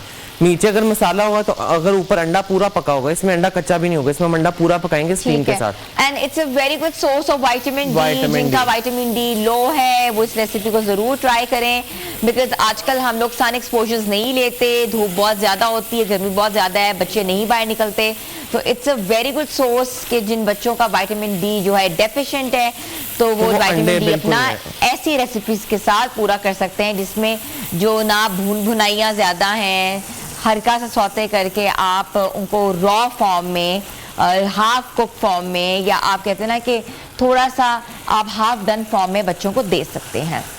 ठीक है। Mango lassi, mangoes king of fruits are there. बिल्कुल। तो मैंगो लस्सी भी आज हमारे किचन का हिस्सा। एक मैं सिर्फ इसके अंदर अंडे डाल दूं, फिर मैं मैंगो लस्सी की तरफ ही आ रहा हूँ। ठीक है। तो अच्छा, अंडे डालने से पहले ना मैंने इसके अंदर सिर्फ 1 घूंट पानी ऐड किया है ताकि इसके अंदर स्टीम बन जाए और हमारे जो अंडे हैं ना वो इसकी स्टीम में पक जाए। प्लीज अंडों का आप दिखाएं किस तरह तोड़ें और किस तरह आप दिखा रहे हैं, ताकि ऑफ कोर्स जो व्यूअर्स हैं वो देख सकें कि किस तरीके से आपने तोड़ के नॉर्मल इस तरह, और किस तरह ऐड ऑन करना है ये इस तरह। ठीक है, बिल्कुल ऊपर ही। ठीक है, ऑन द फर्स्ट लेयर। हमारी first layer is like the entire masala, और ऊपर और उसके ऊपर हमने एग्स जो है फ्राइड तोड़ दिए हैं। ठीक है, मैं आप इसको कंटिन्यू करें, हम ब्रेक से वापस आके जो एक कंप्लीट रेसिपी आपसे पूछेंगे भी। तो viewers, shakshuka is in our kitchen, आप इसको जॉट डाउन करें, मजेदार रेसिपी आज ट्राई जरूर करिएगा। छोटी सी ब्रेक पे जा रहे हैं, stay with us. Welcome back viewers, what's cooking today in our kitchen is shakshuka and mango lassi. और शक्शुका जो है इस वक्त आपको इंग्रेडिएंट्स बता दिए हैं और जॉट डाउन आप कर लें उसको, हम आपको रेसिपी भी बता देते हैं और दिखा भी देते हैं। लेकिन मैंगो लस्सी जो है आपको पता है, मैंगोज बहुत ज़्यादा आए हुए, king of fruits is in the season, तो मैंगो के साथ हम क्या क्या प्ले ऑन कर सकते हैं, तो आज हमें बताएंगे उबैद हमारे किचन में। उबैद, मैंगो लस्सी कैसे बनती है? मैंगो लस्सी से मैं स्टार्ट कर रहा हूँ। गर्मियों में लस्सी वैसे भी जो है वो आपके स्टमक के लिए बहुत अच्छी चीज़ है, तो अगर आप इसको मैंगो के साथ कंबाइन करके पियेंगे तो ये और ज़्यादा रिफ्रेशिंग भी होगी और बहुत ज़्यादा इसका टेस्ट भी अच्छा होगा। अच्छा, मैंगो वैसे भी आपने अगर देखा होगा विटामिन सी से इनरिच होते हैं। इसके अंदर आप कहते हैं कि 60% ऑफ द डे जो आपको जो विटामिन सी की डोज है ना, एक मैंगो के अंदर होती है, पूरी हो जाती है। फाइबर बहुत अच्छा होता है, पेट के लिए बहुत अच्छा फाइबर है। बहुत अच्छा होता है और इसके अंदर एंजाइम्स इस तरह के होते हैं जो आपके अंदर के जो कॉन्स्टिपेशन होती है उसको दूर कर देते हैं। तो मैंगो बहुत अच्छा सोर्स है विटामिन सी का भी, और नेचुरल शुगर कैंडी भी इसको बोलते हैं। तो इसके लिए मैंने 2 आम लिए। ठीक है, उनको मैं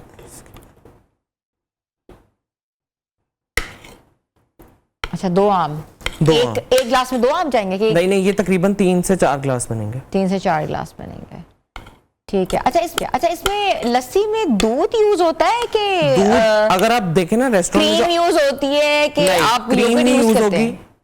दूध यूज होगा और दही योगर्ट। यूज होगा। दूध हम इसलिए इस्तेमाल करते हैं, अगर आप रेस्टोरेंट में जाके लस्सी पीते हैं ना तो वो आपको बहुत थिक लग रही होती है, तो वो बेसिकली दूध डाल रहे होते हैं। तो ये एक सीक्रेट है रेस्टोरेंट्स की, दही डालते हैं और दूध पतला करने के लिए दूध इस्तेमाल करते हैं। अच्छा, मैंने अक्सर देखा लोग कंडेंस मिल्क भी यूज कर रहे होते हैं, लेकिन जो रेस्टोरेंट्स के अंदर काफी ज्यादा लोग बहुत थिकनेस के लिए वो पिया ही नहीं जाता। वो फिर इंग्लिश वाली साइड पे आप समझे स्मूदी, फिर आप वो स्मूदी बन जाती फिर वो आप लस्सी नहीं बना रहे। ठीक है। अच्छा, इसके लिए मैं दही डालूंगा। कितना दही लेना है इसमें? ये मेरे पास तकरीबन 2 कप दही है। 2 कप दही, ठीक है।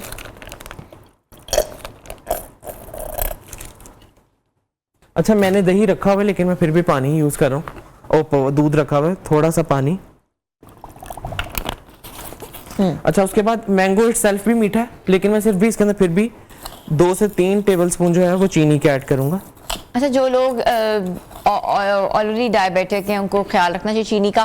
वो स्टीविया यूज कर सकते हैं, स्टीविया बिल्कुल, और यूज कर सकते हैं, प्लांट शुगर यूज कर सकते हैं, या आप बहुत हो जाए अगर हो जाए तो आप थोड़ा सा शहद ले लें। शहद ले लें, वो मैं कहने लगी थी। और अगर आप नहीं भी लेना चाह रहे तो मैंगो के साथ मीठी होगी, लेकिन उतनी मीठी नहीं होगी जितनी हमारी डिजायर होती है। ठीक है, ठीक है। अच्छा, अब इसके अंदर हम डालेंगे बर्फ।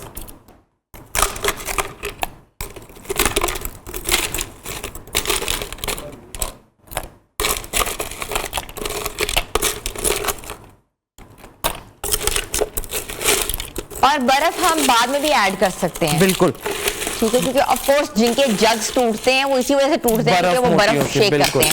मेरे अपने घर के 6 जग टूट चुके हैं मैं बर्फ की वजह से।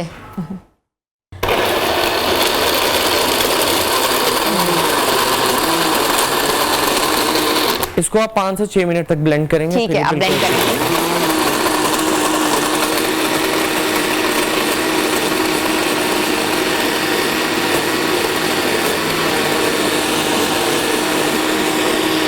नाइस। थोड़ी सी और, हम थोड़ी सी बर्फ और ऐड कर लें। ठीक है। ये आई थिंक उबैद हम बर्फ जो है ना बाद में भी डाल देंगे, क्योंकि इससे फिर आपका ना वो फिर जग भी बहुत प्रॉब्लम कर जाता है। ठीक है।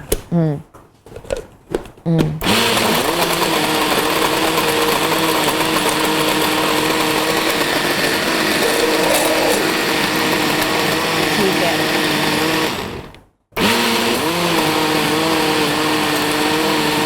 शेकर्स जो होते हैं उसमें 3 किस्म के ब्लेड्स लगे होते हैं। बिल्कुल, आपको जो बड़े वाले शेकर्स हैं अब आ रहे हैं आजकल, अब आ रहे हैं, एडवांस क्वालिटीज के आ रहे हैं कि वो आपकी आइस को भी क्रश करके स्लशी बना देते हैं। बिल्कुल, क्योंकि जब ये जग टूटते हैं, ये कुछ इंटरनेशनल ब्रांड हैं जिन्होंने ये चीजें शुरू की हैं, उसके बाद में हम लोग वो वाले जग्स ले आए हैं। बिल्कुल। अच्छा, ये मैंने मैंगो लस्सी बन गई है, ये देखें, थिकनेस भी आप देख लें इसकी। Very nice. ठीक है, वेरी नाइस। देखिए बहुत थिक लस्सी। अच्छा, वी रियली वांट कि इसको बिल्कुल वो पानी पानी ना हो। हमारा दिल चाहता है कि जो अगर हम मैंगो लस्सी पिए या मिल्क शेक पिए वो थिक पिए। थिक, बिल्कुल। बच्चों का भी यही होता है कि पानी वाली पतली चीज ना हो कोई ना हो। अच्छा, ऊपर आपने मैंगो के साथ उसको मैंने गार्निश भी कर दिया, प्रेजेंटेशन दे दी है। ठीक है, वेरी नाइस।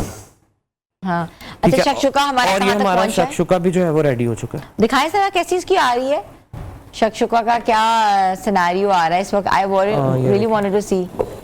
ओह ना, ठीक है। गरम है थोड़ा। अच्छा, एग्स जो है बिल्कुल पक टूटे चुके नहीं हैं, है। पक चुके हैं और ऊपर से मैंने इसके अंदर धनिया डाल दिया था। ठीक है, ठीक है, इसको मैं तकरीबन 5-6 मिनट और दूंगा तो बिल्कुल रेडी है।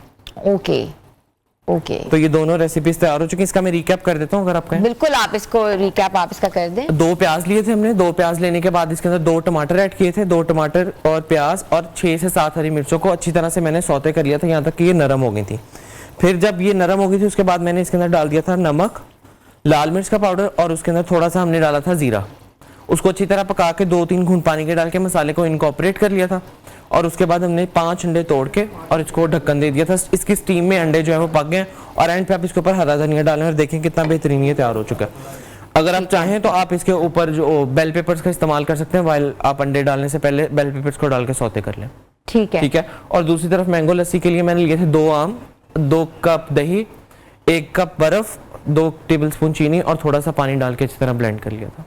ठीक है। अच्छा, आप इसके अंदर एक और ट्विस्ट भी कर सकते हैं। अगर आप ज्यादा रिफ्रेशिंग चाह रहे हैं तो आप इसके अंदर मिंट यूज कर सकते हैं। मिंट, मैंगो और मिंट का कॉम्बिनेशन बहुत हमेशा से बहुत अच्छा रहा है। बहुत अच्छा। अच्छा, इसको ये आप डिश आउट कैसे करेंगे? शक्शुका को अच्छा बेसिकली अगर हम घर में बना रहे थे ना तो आप फ्राई पैन इस तरह का लें कि देखने में अट्रैक्टिव लगे, कि वही आप रख दें, वही रखते हैं, क्योंकि ऑफ कोर्स यू कांट। अगर आप इसको निकालेंगे तो ये टूट जाएगा, निकालते वक्त इसकी वो शेप नहीं रहेगी। अब इस कढ़ाई में भी सर्व हो सकता है, इसको एज इट इज भी हम सर्व कर सकते हैं। अगर आप घर में बना रहे हैं तो मैं आपको ये प्रेफर करूंगा कि जिसकी विड्थ कम हो ना, लेंथ कम हो, वो वाला सॉस पैन या फ्राई पैन आप यूज करें और उसके अंदर आप एज इट इज सर्व करें। नीचे आप प्यारी सी कोई चंगेर रख लें जिस तरह रेस्टोरेंट्स में रखी होती है, तो वो बहुत अच्छा लगेगा। ठीक है, ठीक है। और इसको अच्छा निकालते वक्त ये टूटेगा तो नहीं? नहीं, निकालते वक्त आपने इस तरह आप से आई थिंक डिश आउट कर लें, कर लेते हैं। क्योंकि वो इसलिए क्योंकि जो व्यूअर्स हैं उनके लिए भी आसानी हो कि उन्होंने किस तरीके से जो है चीजें डिश आउट करनी है।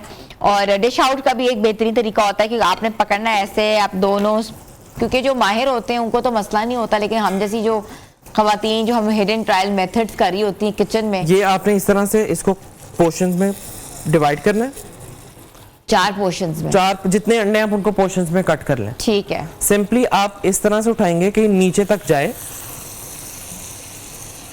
And that's it.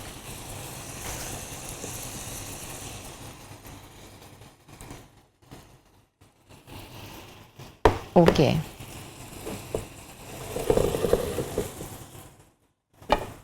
ये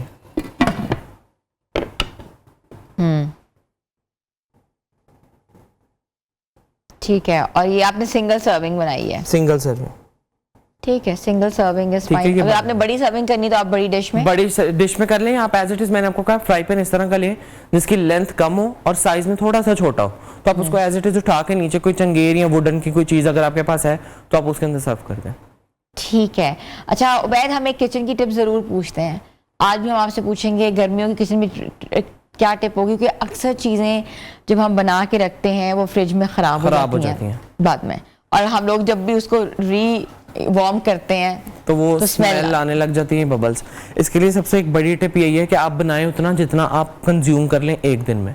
खाना ज्यादा बना के वेस्ट ना करें। जो खराब चीज हो जाती है वो देखें, ना तो वो आपके हाउस हेल्प के पास जा सकती है, ना वो आप खुद खा सकते हैं। तो बनाना खाना उतना ही बनाएं जितना आप, या फ्रीजर में आप रखते हैं। हाँ, या फ्रीजर में। मैं एक आपको और चीज बताता हूँ, बना के तो आप उतना ही बनाएं जितना आप खा लें एक दिन में। अदरवाइज जब आपने रात को फ्रिज में रखना है ना, तो उसको अगेन एक दफा अच्छी तरह से गर्म कर लें। अगर उसके अंदर एक इस तरह के कुछ बैक्टीरिया पैदा हो चुके हैं जो खाने को खराब कर रहे हैं, तो वो हीट से मर जाएंगे और फिर आप उसको रूम टेम्परेचर पे लाके अगेन उसको आप फ्रिज में रख दें, फिर भी खराब नहीं होगा। ठीक है। मतलब खाना रात में अगर आप फ्रिज में रख रहे हैं ना बचा हुआ, तो उसको रखने से पहले अच्छी तरह गर्म करें।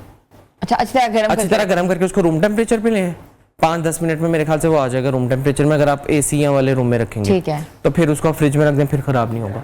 ठीक है। Thank you so much Ubaid. और बिल्कुल आपने जो ये जो रेसिपीज बनाई हैं ये बहुत बेनिफिशियल रेसिपीज हैं। ब्रेकफास्ट जो है हम सबकी नीड होती है, और ऐसा ब्रेकफास्ट गर्मियों में आजकल जो है ना ब्रेकफास्ट लोग स्किप कर रहे हैं, तो मैं ये लंच करते हैं, लंच करते हैं। मैं कहूंगा कि नाश्ता स्किप ना करें, लंच स्किप करके आप डिनर पे चले जाएं डायरेक्ट, क्योंकि जो सुबह सुबह की डाइट होती है ना वो आपको जो है वो आपके काम आती है। अगर आपने दिन में हेल्थ बेनिफिट्स भी उसके बहुत ज्यादा होते हैं। Thank you so much Ubaid. तो व्यूअर्स, आपने देखा कि किचन से आज हमारी जो रेसिपीज थी, ऑफ कोर्स जिन्होंने मिस कर दी हैं वो रिकैप देख सकते हैं। Recipes are very beneficial.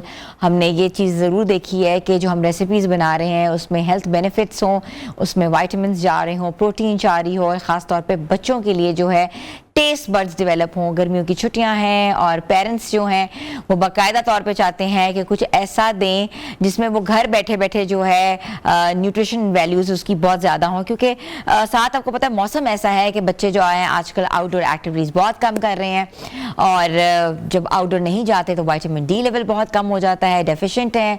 Most of like हमने ये देखा है कि अराउंड 50 to 60% बच्चे जो हैं वो विटामिन डी डेफिशिएंट हैं। तो शक्शुका जो डिश थी वो विटामिन डी को पूरा करती है, साथ मैंगो लस्सी जो है उसके और बहुत बेनिफिट्स हैं, विटामिन सी लेवल जो है वो बहुत बेहतर होगा। तो ये कंप्लीट कॉम्बिनेशन जो है it's best for our sales and best for the kids. और आपको आज का प्रोग्राम कैसा लगा, अपना फीडबैक ज़रूर दीजिएगा। आपका फीडबैक हमारे लिए बहुत ज़रूरी है। हमारे न्यू पेजेस पे जाके जो है ख़ास तौर पे आप कंटेंट देख सकते हैं। न्यू पाकिस्तान का पेज ज्वाइन करें। अपनी होस्ट को इजाज़त दें, मिलेंगे कल नए प्रोग्राम के साथ। तब तक के लिए अल्लाह हाफिज़।